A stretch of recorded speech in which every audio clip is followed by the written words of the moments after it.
Vamos ahora a conversar con Héctor Caya.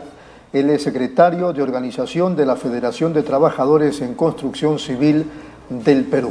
Pretendemos hablar con él sobre tres temas. Uno de ellos, el asunto de la tercerización, que está, digamos, siendo muy comentado mediáticamente y con mucha razón en estos días. Lo otro es la jubilación con 15 años de aportes en el régimen de construcción civil, que lo hemos conversado ya con el señor Villanueva hace varias semanas atrás, pero que también motiva, digamos, algunas informaciones nuevas.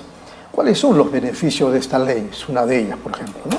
Y el tercer tema es la 7ª Asamblea Nacional de Delegados de la Federación, que va a realizarse, entiendo, entre el 15 y el 16 de este mes de septiembre. Señor Caya, ¿cómo está? Muy buenos días. Muy buenos días, don Rodolfo. Agradecido profundamente la invitación y dirigirnos a todos nuestros hermanos a nivel nacional. No, qué ocurrencia, señor Caya. Explíquenos, ¿le parece si empezamos con este asunto de la tercerización? ¿Qué opinan ustedes, los sindicatos, usted en particular, sobre la importancia de la ley que acaba de aparecer hace algunas semanas en relación a la tercerización laboral? ¿Es buena, es mala, es beneficiosa, perjudica, resulta, digamos, indiferente? Mire, la ley es buena que se ha dado, ya que especifica y pone en claro las partes o los trabajos que deben de tercerizarse. No en su totalidad, la parte medular debe llevarlo por la empresa en sí que ha ganado la licitación, pero sin embargo, ¿qué es lo que trae la tercerización? Lamentablemente, trae que muchas empresas cuando cogen un proyecto y envían licitación, lo tercerizan al 100% y ponen en riesgo incluso que estas empresas subcontratistas hagan de la suya, no paguen, no den seguridad en obra, no paguen los salarios que corresponden, pongan en riesgo. Explotan a sus trabajadores. Desde luego. Mira, por ejemplo... Reciben el dinero, pero al final les dan migajas a los trabajadores. Así es, y no les cumplen ni los derechos, no le dotan la seguridad. Tal ejemplo, por ejemplo, que tuvimos en estos últimos días en la región San Román, en Juliaca, donde las empresas que están tercerizadas, que están haciendo el trabajo del PETAR, donde incluso tuvimos 2 compañeros que perdieron la vida por la falta de seguridad.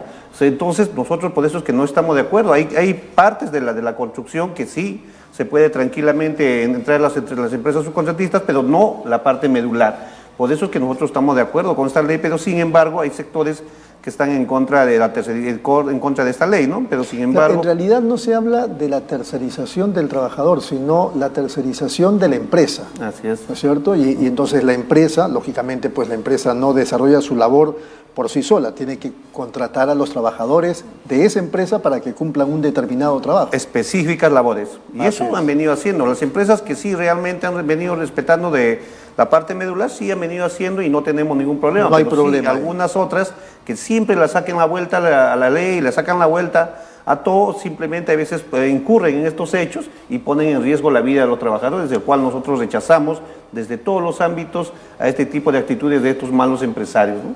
Ahora, estos trabajadores de estas empresas que desarrollan su labor en forma tercerizada, ¿estos trabajadores tienen estabilidad o no? No, lamentablemente les toman por un tiempo y hay veces lo despiden inmediatamente sin pagarles sus salarios, sin dotarles sus beneficios, o a veces les pagan simplemente algo irrisorio, o sea, ni siquiera lo que dice la ley. Esa es la realidad que vive y en muchos otros sectores es peor, ¿no? En nuestro sector. Por eso, ¿esta ley, digamos, que pone los puntos sobre las sillas sobre esa materia o no necesariamente?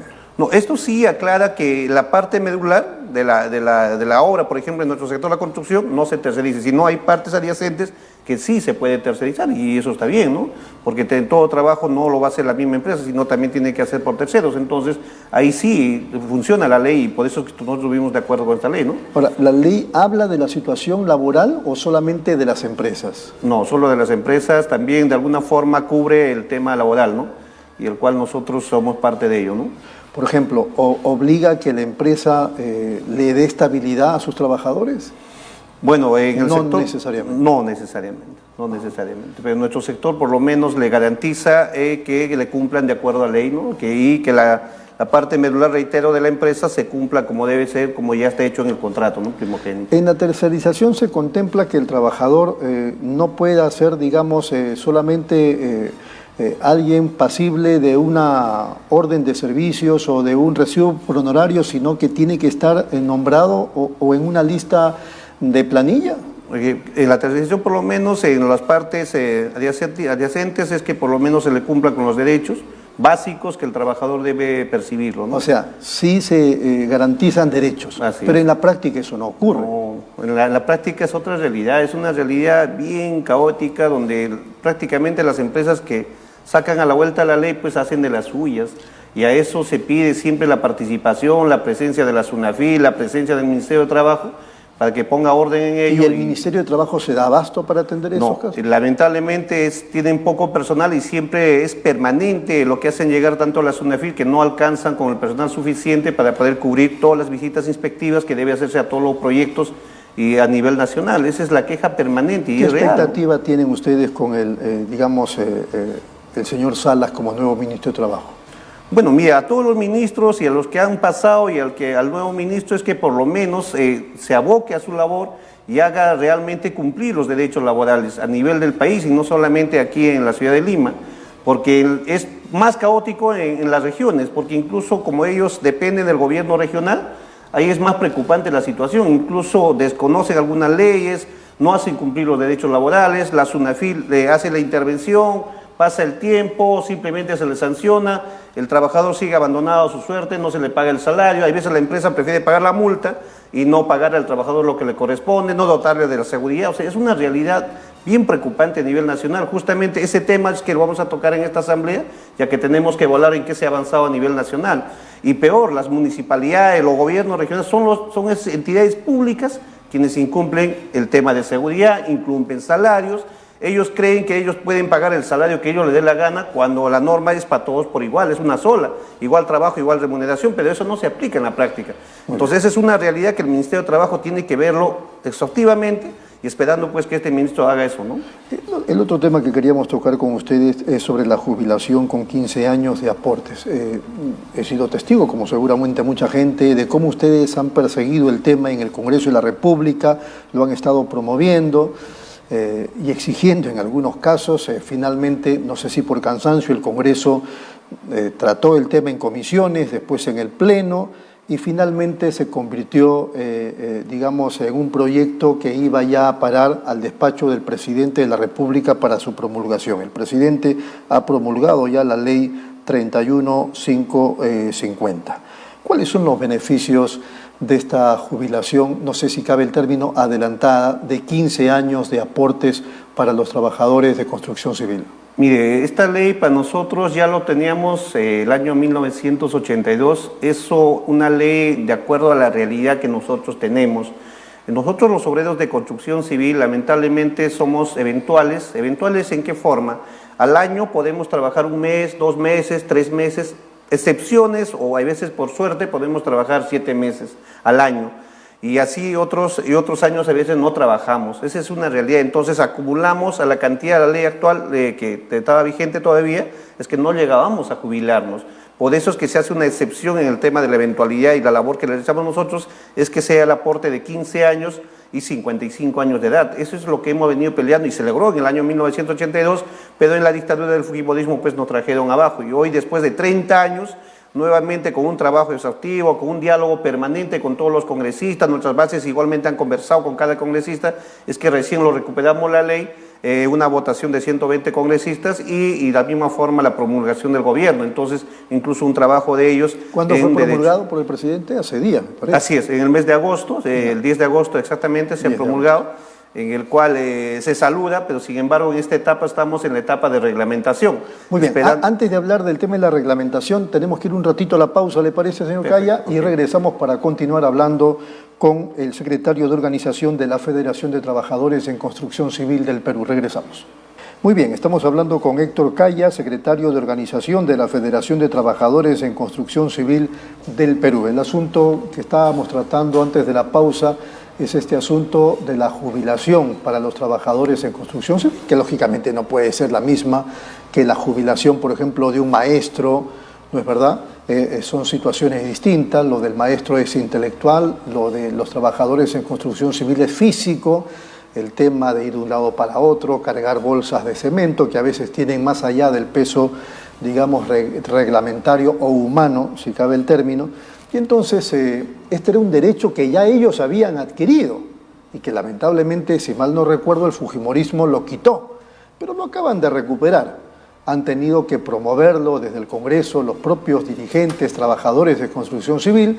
Ya se logró el objetivo en el Congreso, pasó a manos del Ejecutivo y felizmente el Ejecutivo también lo ha promulgado el 10 de agosto. Pero como decía el señor Caya, ahora falta su reglamentación. Señor Caya, ¿cómo va ese tema?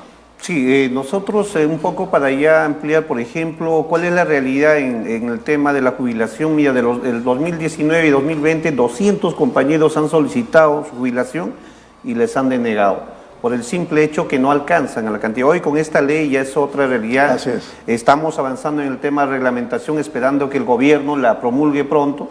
Todavía tiene días, son 60 días que tiene, entonces todavía... La ley ya la promulgó, pero falta la reglamentación promulgarla. Que más o menos a inicios de noviembre ya debemos de tenerlo. Nosotros ya alcanzamos una propuesta, pero sin embargo es el gobierno quien debe avanzar en ello. La reglamentación es, digamos, los detalles de la ley. ¿Algo así? Sí, son los detalles ya precisos que implica la ley para hacer un debido proceso ya o poder nosotros tramitar nuestra jubilación. Que una gran cantidad de compañeros todavía siguen a la espera, por lo menos tienen la esperanza que ya ahora con esta ley puedan llegarse a jubilar. Lo que muchos lamentablemente no llegaron, u otros ya incluso partieron al otro mundo y no pudieron ni siquiera ver el tema de su jubilación. Esa es una realidad. Entonces estamos en ese proceso, solo hacemos un llamado al gobierno que esto ya lo acelere y en el menos tiempo establecido pues ya se promulgue el reglamento y realmente se beneficien nuestros compañeros que están en espera a nivel del ámbito nacional. Hay algunos puntos, digamos, controversiales de las precisiones que se tienen que hacer en la reglamentación. No, todavía, como le digo, no ha habido un avance, pero sin embargo es claro, estamos a la espera todavía cuál va a ser la propuesta de parte del gobierno. Nosotros, pero ustedes, desde su impresión, de repente tienen o consideran que por ahí algunas cosas pueden motivar algún debate, o todo está, digamos, claro para hacer la reglamentación. Por ahora todo está claro, igual estamos pendientes porque siempre, usted sabe, siempre hay veces quieren ponerle uno u otra cosa para poner trabas a la jubilación, pero sin embargo esperemos que ese ánimo no haya de parte del gobierno, ¿no? Ese tema de la reglamentación entonces ya está en manos del propio gobierno. Así es. Y en este caso, entiendo, del ministro Salas. De él depende, ¿verdad? Vamos con el tercer tema. La asamblea, la 7ª Asamblea Nacional de Delegados de la Federación que se va a desarrollar entre el 15 y 16. ¿Cuál es la agenda? Bueno, estamos convocando a nuestros 200 sindicatos a nivel nacional que más o menos debemos de tener una participación entre 400 delegados aquí en la ciudad de Lima, en el cual tenemos ya una agenda, se va a hacer un balance integral el tema de cumplimiento de derechos laborales a nivel del país, tanto por las empresas constructoras, también como las entidades públicas, llámese gobierno central, gobierno regional o gobiernos locales en el ámbito nacional. Asimismo se va a hablar el tema también de la inseguridad. Lamentablemente la inseguridad a nivel del país es terrible, es preocupante, ya que hemos sigue perdido... el tema de los crímenes, asesinatos, extorsiones. Seguimos perdiendo más dirigentes por el simple hecho de proteger, por el simple hecho de negarse a pagar cupos o por el simple hecho de exigir lo que es justo y lamentablemente seguimos enlutando más familias a nivel del país. Y el otro tema también es la inseguridad en obra, que prácticamente la falta de dotación de garantías, de EPPs, que corresponde al trabajador, prácticamente seguimos perdiendo compañeros. Mire, por ejemplo, este último tuvimos un compañero que perdió la vida en Tacna. Después de ello tenemos aquí en Puno, en San Román, Juliaca, 2 compañeros perdieron también por falta de seguridad la vida, y así en otras regiones. Un caso fortuito, no sé si tenga que ver, en Miraflores, un tipo embriagado, qué sé yo, le dispara a un trabajador en construcción civil que estaba en plena obra. Felizmente solamente le hirió la mano, pero es una situación, digamos... Sí, hay hechos de eso que prácticamente a veces ponen en riesgo a los trabajadores y enlutan familias, eso es lo más preocupante. Son temas que se va a venir evaluando. Y asimismo también el tema de la negociación colectiva, que estamos en plena negociación con la Cámara Peruana de la Construcción. Son temas importantes que a nivel del país se va a hacer el balance en esta tema de seguridad. 7ª Asamblea, así es. Tema de seguridad, correcto. ¿Cómo va, a propósito de este tema de seguridad, el trabajo de la policía? Porque entiendo que ustedes están, digamos, estrechamente monitoreando el trabajo policial respecto de las mafias que existirían o existen y que crean justamente estos problemas en las construcciones, en los trabajadores. Sí, pues lamentablemente nosotros todo el rechazo hemos venido denunciando permanentemente, pidiendo que a través del Ministerio del Interior se actúe, se detenga, se encarcele a esos compañeros, pero sin embargo no se ha tenido mucho avance. En este último se ha visto que se han detenido algunas bandas, pero aún se sigue habiendo extorsión, sigue habiendo bandas o el crimen organizado sigue creciendo a nivel del país. Y en ocasiones a veces en contubernio con las autoridades. Sí, me parece. Eso lo hemos visto y usted mismo lo hemos podido ver, incluso han tenido alguna marcha acompañando a algunos congresistas que prácticamente en vez de luchar en contra de la violencia, en contra de esos pseudo sindicatos o donde están personas bien comprometidas con este tema de la extorsión y algunos temas de la delincuencia, pues ahí pasean, caminan por las calles, les acompañan. Y eso, todo nuestro rechazo de parte de los trabajadores a estos personajes políticos que hacen mucho daño y que prácticamente acompañando a delincuentes y no a los verdaderos trabajadores que llevan el pan día a día trabajando en una obra o cualquier trabajo a nivel del país, ¿no? Muy bien, señor Canya, ha sido muy amable. Muchas gracias por su presencia. Usted, muchas gracias. Que tenga buen día. Buen día. Ha sido Héctor Caya, secretario de organización de la Federación de Trabajadores en Construcción Civil del Perú.